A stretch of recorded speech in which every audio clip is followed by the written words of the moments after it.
We're good? Hello. Hey, that works. All right, good afternoon, everybody. Thank you so much for being here. For those of you that don't know me, I'm Jose Valenzuela, and I'm one of the pastors here at the church. You are sitting in a 4-week series called Aging with Grace. If you're not supposed to be here, now would be the good time to leave. And find the other part of the campus you're supposed to be on. This is one of these things that is always hard to talk about, but we need to be able to talk about it. I was told I need to stay up here. So Nicolle, when you're up here, they want us to stand up here. And so this is a safe place for us to have some potentially difficult conversations. But since I don't get to spend a lot of time with you, I'm going to start off by telling you a story. And it has nothing to do with what we're talking about today. It's just a story I want to tell you. There's a guy here at the church every Sunday. He always asks me, do you have a story? And because of the things that I do during the week, I've always got a story for him. A couple weeks ago, I took my car in to get a tune-up. Hadn't done that, spark plugs and all of those things, and had taken the morning off to do it. And so I'm at the mechanic place, which is in South Avondale, close to my house, and this is a place where I go to get the work done on my car. And while I'm there, other people are waiting to get their work done, and I'm talking to different people. It was raining that day, and while I'm standing outside, this young guy comes up to me. And he's waiting for some tires, a tire. He had a baseball hat on that was black. It was backwards. He had a black jacket on. I could tell he had tattoos up until like his chin, like where your beard would grow. Had some tattoos on his face. He had black shorts on below his knees, socks pulled up above his knees, and black shoes on. Okay? This is what I saw. And just a picture, not making it up, it's just what I saw. So he starts talking to me, and he's like, hey, you getting your car fixed today? I said, yeah, I took the day off to get it done. He's like, oh, cool. What kind of work do you do, man? How do I answer it this time? And I said, I'm a hospice chaplain. And he says, really? What do you do? Do you go and pray with people and things like that? I said, yeah, all of the people I work with have 6 months or less to live, though. And so he starts asking me, and he's like, you don't even know them? You go and you visit them and all this stuff? And yes.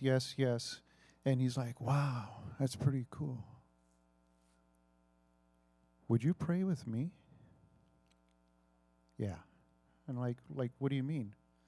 Well, I need to get out of this relationship. I got a drinking problem. My girlfriend's not helping it. Got a couple warrants in L.A. for DWI. I know the right thing to do is for me to go down there and take care of that, but I'm scared because I know I'm going to have to get locked up. I said, sure, I'll pray with you. So I pray with him, and he starts sobbing during the prayer. And the only thing I really said was to give this kid the courage to listen to God's will. That's it. So we started talking again, and he's like, man, I got to get my life together. And I said, wouldn't it be nice to wake up some morning and look in the mirror and actually like what you see? The tears just started again, His tire was fixed. He gave me a big old hug, and he left. I don't know where to. We'll probably never see him again. Let's pray. Gracious and holy Creator, we give you thanks that we can be here today amongst friends. Open our eyes, open our hearts, and open our ears to your message. We give you thanks for Nicolle and give thanks for the blessing that she will bring to this community today. Bless our time and bless everyone's travels today. Amen. All right. I'm going to have my friend Nicolle come up. Is it Tannaz? Yeah, and here's a microphone for you. And I'm just going to have Nicolle give you a quick 5-minute bio on her so that you kind of know her background a little bit. And then we're going to kind of hop into the show. And these guys are super chill, okay? Yeah, super chill. I met pretty much everybody in the lobby so far. My name's Nicolle Tannaz, and I went to ASU I graduated as a master's level social worker. And when I graduated, I did a couple different things, counseling services in the community, and then I fell into home health care. But you only got to see people one time for home health care. So then I learned you could be a hospice social worker, and you can go as many times in a month as the people need you to be there, so you can provide support and resources and kind of just be their friend. So that's where I am. I work with Jose, and I don't know, what other questions? Let's go ahead and jump right into it then. Okay. Okay, so what we're going to do today is we've kind of worked on a little scenario. We work with a lot of people in a vast array of living circumstances, family dynamics, financial, educational, all of that stuff. And so what we're going to do right now is we've kind of created a scenario. Okay? I am a 78-year-old man, and my name is Steve, okay? And I'm going to be talking to a social worker by the name of Nicolle and getting some advice from her, okay? Our hope is that this will kind of open up some more questions or some more ideas that touch on your lives or something that you may be thinking about. Does this make any sense? Okay. And there will be time for questions. Yeah. Okay? We're hoping this will open up your minds to ideas, and feel free to ask any kind of question when we're done with the role play. You ready? Yep. Okay. So, Nicolle, my name is Steve, and I wanted to talk to you today because my wife, I'm 78, and this is both of our second marriage. Mm-hmm. We have 4 adult children. And a couple years ago, I was diagnosed with early stage Parkinson's. It's not real bad, but for the past year, I haven't really driven. And we just found out this past week that my wife has early stage dementia. Okay? Like I said, between the two of us, we have 4 adult children. She's a widow. This is my second marriage. I guess it's hers too.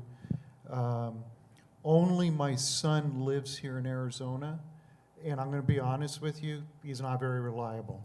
Okay, he's a good kid. He's stays off the streets, but we just can't rely on him. The others are spread out around the country. Probably the person we're closest to is our granddaughter, who lived with us for 2 years. When she was going to ASU, but she just started a new job in Florida. Mm-hmm. Kind of the things I'm thinking about, probably the biggest thing is driving. How do I get to the store? Is our house safe for us? We took out a second mortgage on the house a couple years ago, to help out the kids and stuff like that. But what are some things that what do I need to be thinking about right now? Okay, so your goal is to remain in your house? Yeah, we don't really have a plan for what it would look like if we had to leave the house. So I want to be able to stay in the house, as long as possible. It is a 2-story house, and we got a pool in the back, so it is much more house than we need. Okay. Well, I guess that's what you said your main concern is going to the grocery store. That's what's on, how are we going to get food in the next couple of weeks? Yeah. Do I need to learn how to drive again, or? No, I would not suggest driving, Okay. Due to health concerns for you and your wife. Yeah. So there are transportation services.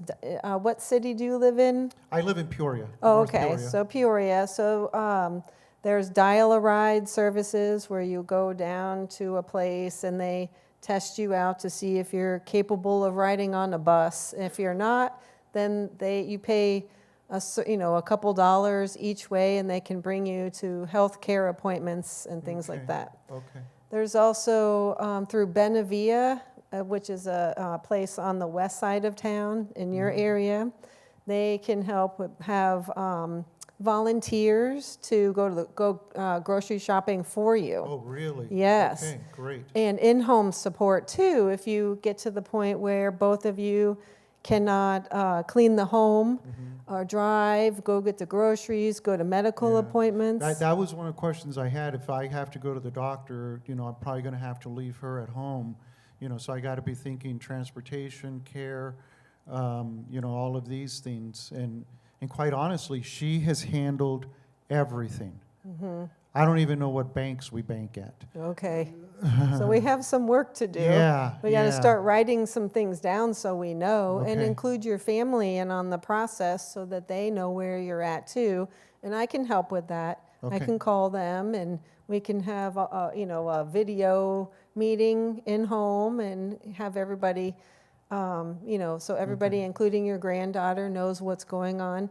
And your granddaughter is a good resource because she lives here. She's young. Oh, she lives in Florida. Oh, Florida. Yeah, my son's the only one your that son lives is here? Yeah, Oh, he's okay. not a great resource. Okay, Yeah. so Benavia probably would be good. Okay. Eh, Let's do yeah. a timeout right there, okay, Nicole? Yes. What'd you think? Thumbs up, thumbs down so far? Okay? Okay. Yeah, let's stop and let's take some questions, okay? So I'm going to walk around. I'm going to leave Nicolle up here because we're videoing this right now, okay? So what was the name? Benavia. Can you tell us a little bit about Benavia? Benavia is it's an agency on the west side of town, and just so I had my facts straight, I Yeah, I fact check us, please. Fact check us on everything, I please. Googled it this morning, and I looked at their Benavia website. It's B-E-N. B as in boy. E-N-E, V-I, V as in Victor, I-L-L-A, Benavia. And Nicolle, let me just kind of add, for the sake of our conversations, let's assume all of our clients are living kind of in the Peoria, Sun City area. Okay. That kind of west side is where a majority of our contingency is, Okay. okay? We And don't they- have people yeah. driving in from Levine or Okay. northeast Phoenix. Okay. And on the website, they had people that can help you do grocery shopping. They have in-home support, caregiver. They have caregiver. If you're starting to feel caregiver burnout and you're taking care of your spouse or another family member, they have caregiver group meetings so you can kind of, have like-minded meetings with other people that are struggling too. We had a question sure. over here.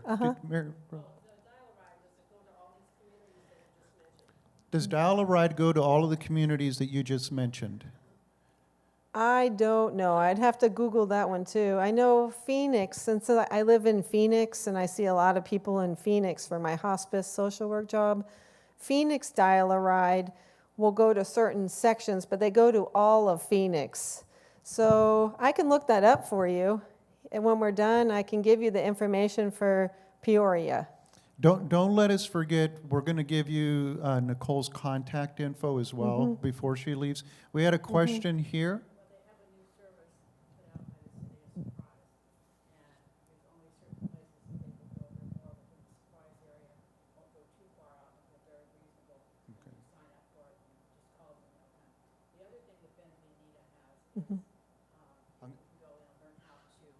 How to bake or play. A guy next door used to be a baker, and he went every once a week and went and baked, and he was in heaven because he was something he used to do. So they have all kinds of classes like that for their interests. Plus, they also have a brand new gym that they put together. Oh, that's nice. And there's senior centers too that have some classes and things like that. And those are located all over Maricopa County. You can, I can help you find those as well. Any other questions? Yes, let me. Grocery stores are now delivering. I think that was the one good thing that came out of COVID was You know, but one of the things, I'll come to you next, but when Nicolle and I were talking yesterday, one of the things that we take for granted in this technological aid is that a lot of the resources that are available, like online shopping, Uber, Waymo, the ride services, it requires familiarization with an app. Okay, my mom is totally independent, but if I had to tell her to start using Uber on her own, we're done. We're done. If I told her the only way she was going to get her groceries was if she ordered them from Fry's and I went and picked them up, or she had them delivered, we're done. I foresee the day, I live next door to my parents, so it's possible, but that I will probably be taking them to the grocery store or going with their shopping list, more likely. So that's just something that she and I talked about yesterday, is that familiarization with apps.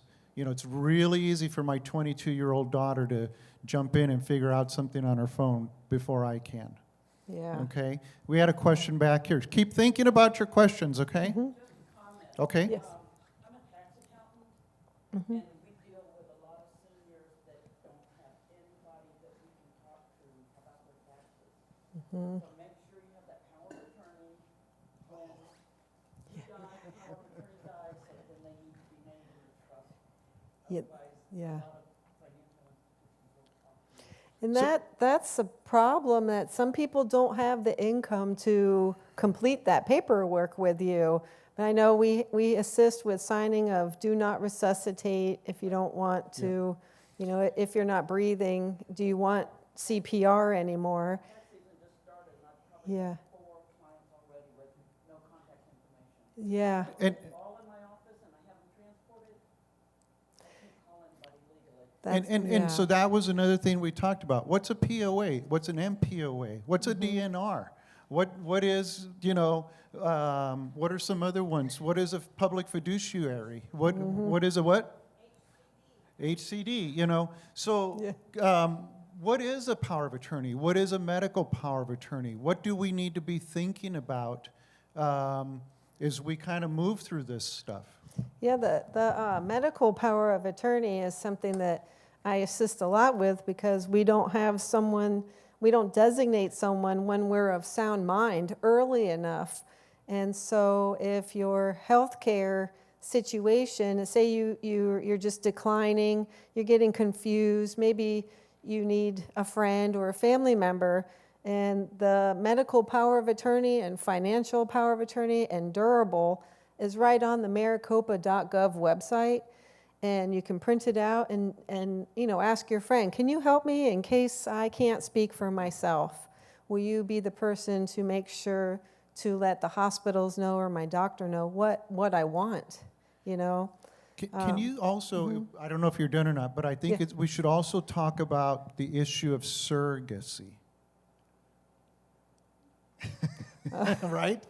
The public fiduciary? Well, no, that how the surrogacy line goes down, that it's first your spouse. Oh, your spouse. And, okay, so Yeah. here's the thing.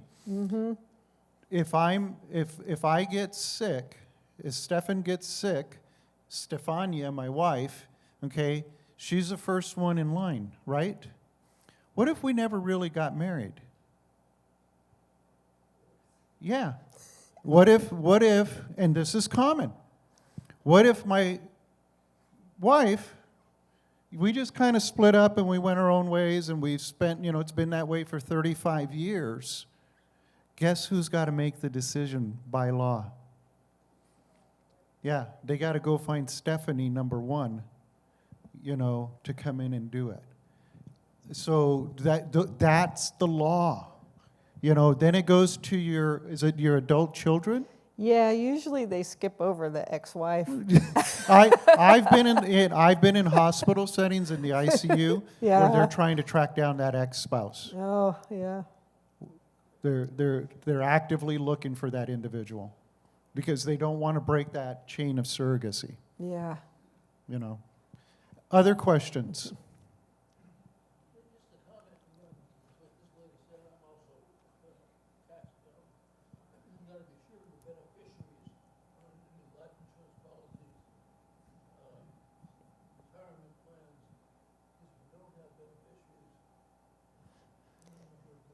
He was saying the insurance plans. If you have an insurance plan, make sure you have a beneficiary attached to it. Otherwise, when you go, who's going to get the insurance plan or any money that you had planned? Yeah. And we have a CPA coming in one of the weeks, and so she's going to be the one that will be talking about all of that stuff. Other questions? Questions? Yes, sir. It's not a question, it's kind of a comment or statement. When I was going through all of this with my mom, who was almost in dementia when we started going through it and became totally in dementia later on, she came to me and she handed me this binder. And she said, Tommy, she calls me Tommy, I hate that. But she says, Tommy, everything you're going to need is in this binder. And she had put everything in a living trust. And all of the instruments that you have talked about were in there. They were all executed and everything. Now, my mom would not have been able to do that. My point is the person who helped her create the trust worked her through all of those things at an individual level. So Jane and I, about 6 months ago, made that gift for our children. It cost us $500. Okay. If you got $500, it's the best $500 you'll spend for your children that you can find. That's great. Where did you get it done? I got a mailer from some company that comes around and puts on these seminars in a hospital. I'll get the name of the organization and give it to Pastor Jose, and he can. But I was skeptical. $500, is this going to be useful? And it was. It worked out really great. Yeah, that's a good price for sure. And that's a great gift to give your Yeah. family. The 2 Yeah. points I really want to make is if you say, ooh, $500, if you're going to give your children anything, give them this gift that helps them deal with your end-of-life situations. And secondly, it was individual. I mean, they sat down and worked with us. Instead of having to pull little bits and pieces from all over, it got all done in one lump for us. Yeah, that's great. And that was a living trust. Revocable living trust was the end document that you ended up with. Thank you so much. We have another question over here. Okay, comment. Make sure when you set up that living trust and that child that you've named as your successor trustee, when she predeceases you, that you go get your document updated. I've lived that. I do know just from my own personal experience, when the CPA comes in, she's going to be able to talk about some of those financial legal stuffs. Okay? We have a question right here. Yes, ma'am. You're a pastor with hospice, so do you work with certain hospice or just with the church? Very good question. Week number 4, we have a woman coming in who owns a hospice company here locally and is going to tell you the whole get up on hospice. I work for different hospice companies, and I do chaplain work for those hospice companies. So I wear many hats during the week, many, many hats. We got something back here. This is great. Keep the questions coming, okay? Yes. I've been, for the last couple of years, in a situation with my sister, who is single, doesn't have any children. She's one of my two older sisters. She's the middle one. You talked about a social worker coming in and providing advice to somebody who's understanding what their situation is and how much they need help. I've been dealing with a wonderful social worker who knew from the beginning that part of Betty's condition, my sister's condition, was that she didn't think she ever needed any help. Yeah, If it's you common. If you could address that and how we've had to transition her from in-home care that was barely adequate until the neurologist said, you're not safe at home anymore, and we moved her to memory care. But she still doesn't believe she's there for anything other than they're going to fix her. Oh. Yeah. Really good one is Yeah. how do we talk to our loved ones when they're not able to hear, that it's time for some more help? What are some kind of touch points we need to be thinking about? If they have dementia or something that reduces their cognitive understanding, that's a hard one. You just have to be kind and think, what would I want? How would I want somebody to talk to me? And you can get some helpful pointers by going to the caregiving groups and listening to other stories. Benavia has it. Hospice of the Valley has caregiver groups.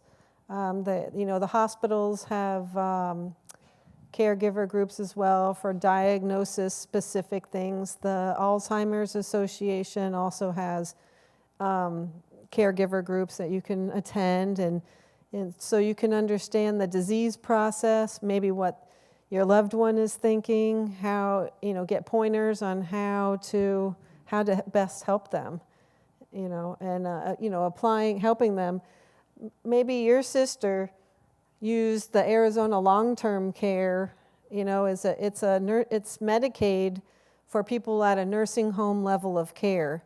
So you have to take a pretty big decline in order to qualify anymore. But that helps to pay for in-home caregiver, but maybe up to 40 hours a week maximum. And what is that called? That is the Arizona long-term care. And what else do they call it? They also call it Altex. So that's the acronym, Altex. And how hard is it to get on Altex? Since COVID started, it's been getting harder to get on Altex. You have to maybe have some difficulty swallowing. You can't get to the bathroom on time. You can't dress yourself. Really need at a nursing home level of care. And to qualify, your assets need to be low, your monthly income needs to be low, and it's a case-by-case basis for single individuals and married couples. And they will pay for the in-home support until maybe as a caregiver, you're thinking they really need more care, and maybe we're ready to go to a nursing home, and then if you qualify financially and medically, then they will also pay for the nursing home care. So if I have a loved one at home, what are some red lines that I need to be thinking about and just saying, there's that quintessential left the burner on the stove type thing. What are some safety issues or, things like that we really need to start having those difficult conversations? Well, some people smoke in their home. That's a problem. If people are smoking in their home and they're left unattended and they're getting forgetful or weak, then you're getting to the point where they're getting closer probably to either taking things away that can hurt them and just letting them know it's for their best interest. Maybe they could have 1 or 2 cigarettes a day under supervision outside. Leaving the burner on. I've suggested when people really aren't ready to go yet, maybe the Altex denied them, that long-term care Medicaid program denied them because they're not yet unwell enough to be in a nursing home. I've suggested, and some people have to go to work and they're scared. They're leaving their loved one at home and they're confused and weak and a fall risk, maybe using a walker. Unplug the stove. Unplug anything that they can't get to and that can't hurt them. The fall mat, like the area rugs on the floor can catch on a wheel of a walker. Just remove those. Put snacks and water and stuff in, next to the chair that they will be sitting in. And you can put cameras in the home. That's nice too. You can buy them off of Amazon, like Simply Safe, I think is one of them. You just hook it to the Wi-Fi in the house, and you can watch them all day long. And so then, or get the fall alert necklace or the fall alert bracelet. So if they fall, the EMTs will come. You could put outside the door the lock thing that you put a front door key in so that the medics wouldn't have to break a window or something like that. They could, you can can call them and let them know the code as well. There's a program for that, the code to the key thing, so they can, get the front door key out and open it and get your loved one off the floor and bring them, if they need hospitalization. Okay, So- good. We got some more questions. We're going to go here, then back here, and then up here. Go ahead. Yeah. Will the EMTs or fire department, they will break down the door if you don't have Yeah, a key, just so you know. I mean, they're serious about I know. Yep. I saw, replacing the door uh-huh. Yep. as well. I saw they had the SWAT team out in my neighborhood because the guy wouldn't come outside last week. It was probably on the news. And I drove by today, the whole I guess they pushed through the 2-car, garage door. I didn't know they had that capability, but they will get inside, and you don't want to have to fix their damage as well. Yeah. I just had a comment that all techs, you don't have to be destitute if you're a married couple. As a matter of fact, my brother and sister-in-law, my sister-in-law suffered from MS, and they were very well off and had assets, and there are things that you can do to move things. He had to take her name off the house. He could only have 1 car instead of the 3 he had. I mean, there were things that he had to do, but there's actually people who will help you with that. And Alltex paid for her group home, her assisted living, for her to go into so that she could have the help. I wrote down the how much money you can have in case somebody asked me. I Googled this today too to fact check because it changes every year. It goes up a little bit. So for two people, it's $5,000. $5,000, $5,046 that you can bring in a month. So they do a calculation, and they will use some of the money to pay for the one person to go into either a big facility or a group home. And the assets. He works full-time, and they have far more money than that. Yeah. It is possible, and there are people that will help with that. You can hire an elder law attorney to take some of your money and put into a trust, but I'm not an elder law attorney. What you're Yeah. talking about, Yeah. I've heard a little bit about it. This is something that I hope Barb will talk about. My point on this one, though, is that there are ways to protect your assets. You cannot get started too late, though. Okay, you gotta have a plan. There are. I've done it. I've talked about it with my parents, but I haven't done it. Get everything out of their name, so that they're basically destitute on paper, and that way we don't burn through their assets. So until they qualify for these things, and there's ways to do that, but a lot of us, we're like Steve and Stefania. She got the diagnosis last week. I've had it a year and a half, and we simply are not ready for this right now. Okay? All that we're going to be talking about this 4 weeks is all going to be about planning. Okay? Before I forget, I want you to, or maybe can we do it in the back or something? There's something called the 5 wishes. Are you familiar with that? I have it on my refrigerator. Okay. Look it up. Maybe we can print some out and have them ready. This is a document. You sit down. Are you familiar with it? You've done it. Look it up. Work it out. I would say bring it next week. Bring it with you every single time you come here. Because if you fill this out and hand it to your family, you are doing the equivalent of what this gentleman back here said he did for his family. Okay? That's the start. It's called the 5 wishes. Okay? I hope we're looking in the back or someone's Googling it. I'll tell you what, I'll have copies for you of it next week. How's that? Okay? If you can get a copy, bring your own next week, but we'll have some copies here for you. Right, Dennis? See? Just like that. Question? Yes.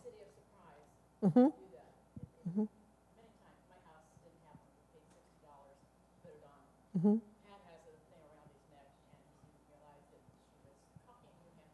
And they came and they'd already opened up the door. Oh, We didn't need it. It was very embarrassing. oh, At least I had a nightgown that you couldn't see through. But yeah. So it works. they do it, and if we sell the house, the next person, all they have to do is call the city, and they will replace your keys and so forth. Okay. Put your pets in there. If you have two pets in case there's a fire, you have two pets, and you want to make sure that you can get that out. So Oh, it's only yeah. $60 if it's not on the house. If it's on the house, We should really be planning ahead. I should probably have one. Yeah. Yeah, I have pets, so I'm worried about Got one them. back yeah. here, and then we'll get one over here. My brother put the Ring doorbell on my parents' house, so every time the paramedics came, my brother can go, "Where are you taking them?" Oh. And he could meet them at the hospital. It was a lifesaver. That's good. And they have the in-home ones that you can watch them all day long. So yeah. Oh, a lockbox on her door. Working with the fire department, you could put a lockbox on your door so the fire department has access to it. Yeah, you got to coordinate it with the fire department. Her experiences was in Surprise, so Yeah. those of you that live in Surprise. So you can go. Yeah. What else do we need to be thinking about? What is this kind of... Well, we did safety, some of the financial for the Arizona long-term care. Like the area agency on aging is like Benavia, Yeah. but that's more in the Phoenix area. You know, another thing is that we don't talk about is caring for the caregiver. You know, you have got to realize that this is not a sprint, it's a marathon. Okay? In your experience, Nicolle, have you ever seen a couple that were equipped to deal with the issues that we're talking about?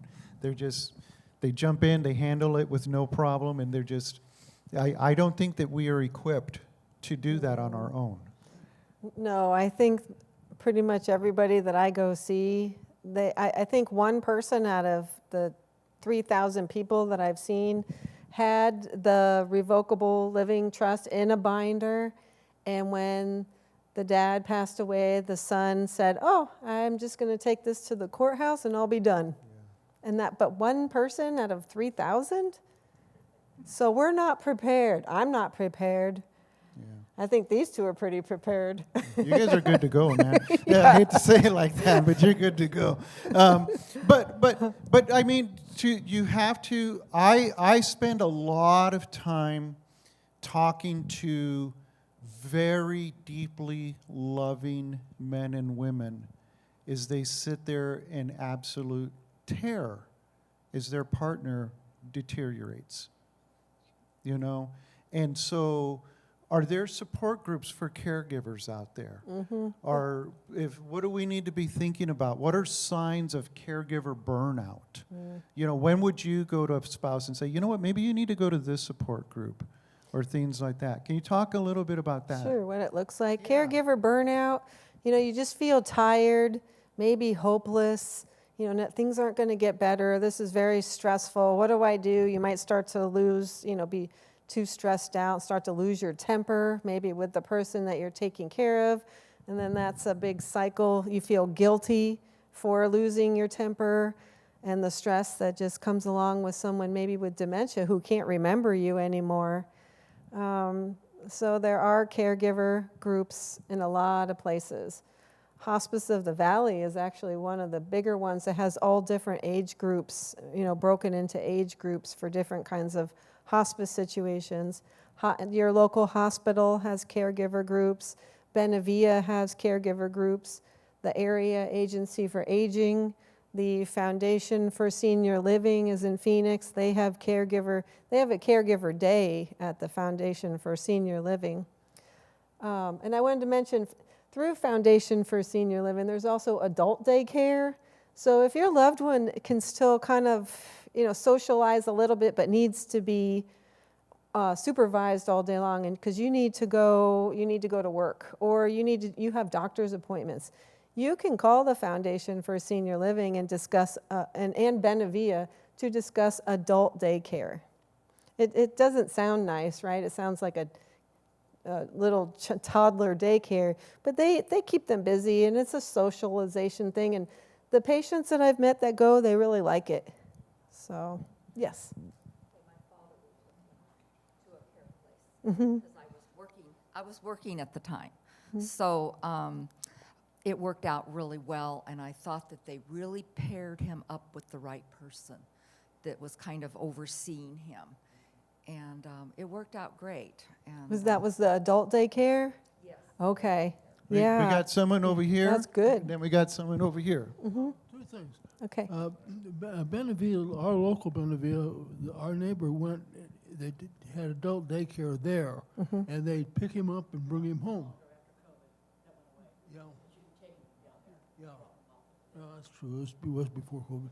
The other thing I have is, in selecting an advisor, be sure you get a recommendation from somebody that you know that has been happy with with an advisor, whether it be an accountant, an attorney, or whatever, because there's so many people out there that are scamming today. And so be sure you get, I mean, Jose could recommend, you could recommend, or if you have an accountant or a good friend, but don't just pick somebody out of the air that advertises on TV. Right. I mean, I've heard of like Jackson White, elder law attorney, but even for myself, I just think they're going to be really expensive. So I should be here on the CPA day. I'd like to hear. We got more questions. We're going to get to them. Yeah, CPA day is going to be a fun day. Yeah. There was something that I was going to say, but now I forgot, so we're going to take another question. I live alone. My husband passed away. I have two sisters. All the others' family is dead. One is 94 on a banana peel, and the other one is 91. And they're out of state. Okay. So how do I get in contact when I need, because if I don't want to go into a nursing home and I want to stay home, how do I get in contact with a nurse to come to the house to take care of me? Okay, so would we be paying privately or out of pocket, so to say? Okay, so it's great when somebody's finances allows you to pick a licensed caregiver agency so that you can have nurse aides come in, assist you with showering or things that you're afraid to do, you might fall, right? Or helping you maybe prepare a couple meals ahead of time, things like that. Now, the cost is about $35 an hour, so usually we will, spend down some of our finances and maybe eventually use the Arizona long-term care, because that would be paid for. The caregiving since COVID, it used to be about $20, $25 an hour, and now it's like $35. Some people tell me they're paying $40 an hour. It's always nice if you know someone that you trust, and maybe in your neighborhood, because these caregiver agencies, they prefer you to use them like 12 hours a week. So that adds up. And so if you know somebody or, that you can pay, that is, more cost efficient, I guess. An example of that is when I went to India, I hired a CNA to come once a week and check on my parents. It didn't work out so well. She only came once, but she charged $40 for a 1-hour visit. Yeah. Yeah, that's So the we problem. had a question over here. Yeah. I'm in the aging process now. I'm 82 years old, and my wife passed away in 2 days. It'll be 2 years. And so I went through the hospice thing, and I learned a lot by observing what happened, and caregivers and stuff. So I would live independently now, and I want to stay that way for as long as I can. And I've talked everything over with my children and stuff. They know where I'm at financially, living trust, all will, and all that stuff. but I wanted to stay home, but I couldn't afford to pay the 35, 40 bucks an hour. So I had one gal in particular that did an excellent job with me. She was just wonderful. And so I called her and I hired her at 25 bucks an hour. Okay. And also I have a housekeeper come 1 day a week. So I have 2 days a week where I have help. And that's all I need right now. If in the future, I talked to her today about it. I said, could you provide another day? She said, by all means, I can. So, you know, and I found her through, she was a licensed caregiver. And then also, I had one before that I went to a church and found out through a church that this woman did some caregiving. But she had to move away, and I had to get this other one. And but it has worked out very well for me, and it's one way of staying independent. And also, I've been going around to care centers, and I've checked 4 of them out, and so my kids don't have to do that. And Yeah, you can use a placement agent to, the placement agent should, bring you to these places so you can really go there and look, so that in case you did need to go somewhere in the future, you feel like you still have some kind of control over that because you saw them, you kind of picked the one that you would like to go to, and that way you feel confident in your future. And maybe, I don't know, maybe you want to ask him maybe she has some more time.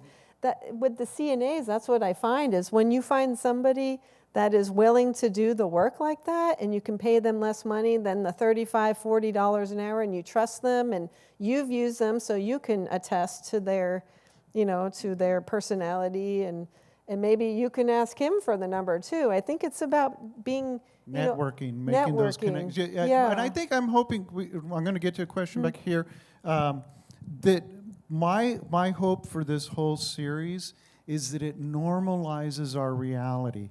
We're not all freakazoids for having to deal with this stuff. This is life, okay? And we should be able to talk about it in this place. I'm going to go get the question here. We're going to wrap up in a little while, probably in about 10 minutes. So I'm going to be asking for very, very pointed questions, okay? No more anecdotes. I was also going to say that instead of using the app to sometimes look for these community resources, you can dial from any phone 211. You give them your zip code and say you're looking for home delivered meals. You just let them know, hey, in my zip code, and I think per phone call you can have 3 resources, then you just hang up and call back if you need more, because that's what I did. Yeah, you have to be resourceful. I'm director of senior ministries at All Saints Lutheran Church in Phoenix, and so many times I see situations where our seniors wait until it becomes crisis, and that by then it's too late. And we just, my sister and I just had the conversation with our parents about moving into assisted living. My mom's been diagnosed with Parkinson's, and my dad is certainly experiencing major caregiver burnout. So I commend all of you here for being proactive. Yeah. Yeah. Yeah, that is, yeah, I think we all need to be proactive on some level so we can have our future planned. Any other questions? Pointed questions?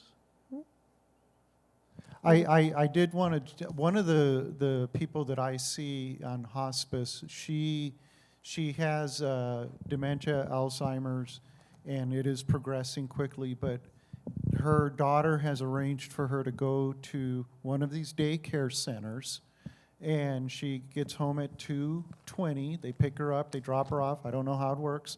And she comes in and she shows me her artwork, and she shows me the things that she drew that day, and it's just, for this individual woman, it works out very, very good for them. It seems to be a very good resource for them. I think they, yeah, during COVID, they did stop the transportation. Yeah. And yeah. then maybe Yeah. some of them started it back I again. honestly don't know. Because there's Benavia, there's Yeah. Foundation for Senior Living, probably Area Agency on Aging, who gets their money through the county funding Mm-hmm. system. So, and she has to drive Okay. him. Yeah. Yeah. Oh, yeah. You get a Just break. Regain your sanity. Yeah. You know, reclaim your sanity. Yeah, the adult daycare is good. Questions? I'm not trying to shut you up, but I don't. But I want to make sure we're good stewards of your time. Yes, sir. Yes, this is being recorded and it'll be available on YouTube. We have one back here. I want to interject that, health bills are a concern, right? So maybe some of you could also apply for the regular Medicaid too and see if you could be dual enrolled. You could have, Medicare and possibly Medicaid due to your financial situation. I think it's always, worth a try. Some of my patients have Medicaid, and then when they can no longer stay home, they roll that over to the Arizona long-term care, which is also Medicaid, but for people at the nursing home level of care. So, How do you get connected with your patients? How does a family member or of a patient or a patient find a social worker that can talk to the doctor and understand what the needs are? fortunately, they're hiring more and more of us. So, lucky me, but sometimes the doctor's offices now are realizing that social workers are a valued benefit. So maybe through your PCP, hospice, home health, which I think we're going to have someone come and explain that, but from my perception, it's kind of like sometimes you go to the hospital, you have a wound, you come out, and you have a nurse that's going to do some wound care for a limited time, like 2 months. But there's also a social worker, and that can come out at least one time for that the health insurance pays for. So you can start there. So you have the home health, you have, where else? Do you have one with your church? One what? Social worker? That would I'm be sure. good. Yeah. And like I'm some trying to get a churches job. have parish nurses and things like that. Oh, yeah. Yeah. Okay. So Yeah, I was trying to think of all the places social workers are at. We're at schools and schools. hospitals. If you're ever admitted into hospital or even just in the ED, you can ask for a social worker. Yeah.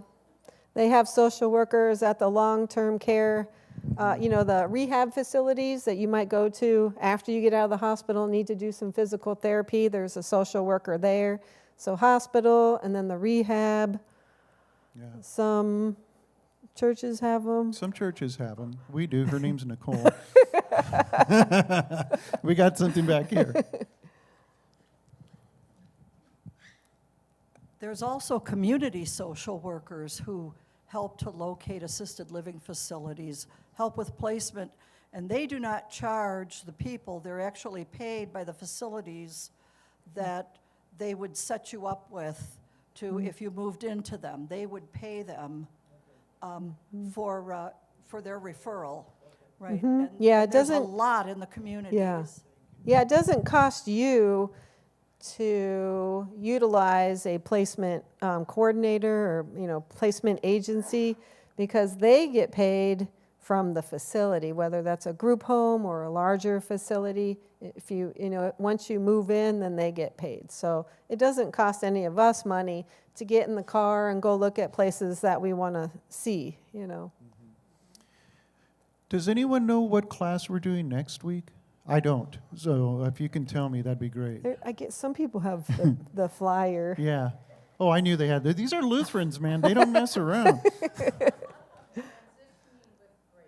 Who's the speaker? Is that Mike? So next week, this will be good for Mike Odell is a certified nursing assistant, and he works for a company, I believe it's called Synergy. He oversees 250 patients that are in various stages of home health care. So what he's going to be talking about is things like how do we get here, how do we know it's time, what do we need to be looking for, what's home health care in my home versus a rehab center versus a a nursing home. Well, you know, what's the difference between a nursing home and a group home? Because there is a difference. You know, so he's going to be talking about all of that stuff next week. Okay? Any more questions? Hey, Nicole, can you give us your phone number and email address before these people put their pens and Sure. pencils away? Okay. So my name is Nicolle. I call myself Nicolle the social worker. My phone number, and you can text, don't leave a message. If you can text or wait till I answer the phone, I don't have the voicemail set up. It's 480-873-9897. And so if you have questions, maybe you didn't want to ask in a group setting, just call me. Sure. It's 480-873. 873. Yeah. 9897. That's mine.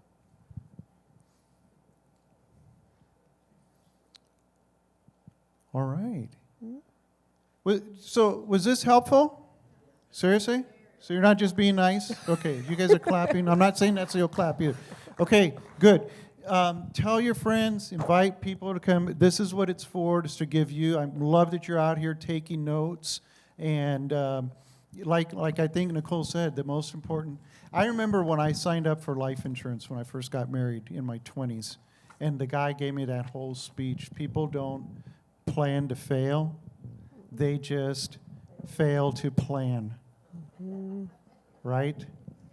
And God's not done yet. And so thank you so much for your time. Drive safely, and we'll see you next week. Thank you so much. Thank you.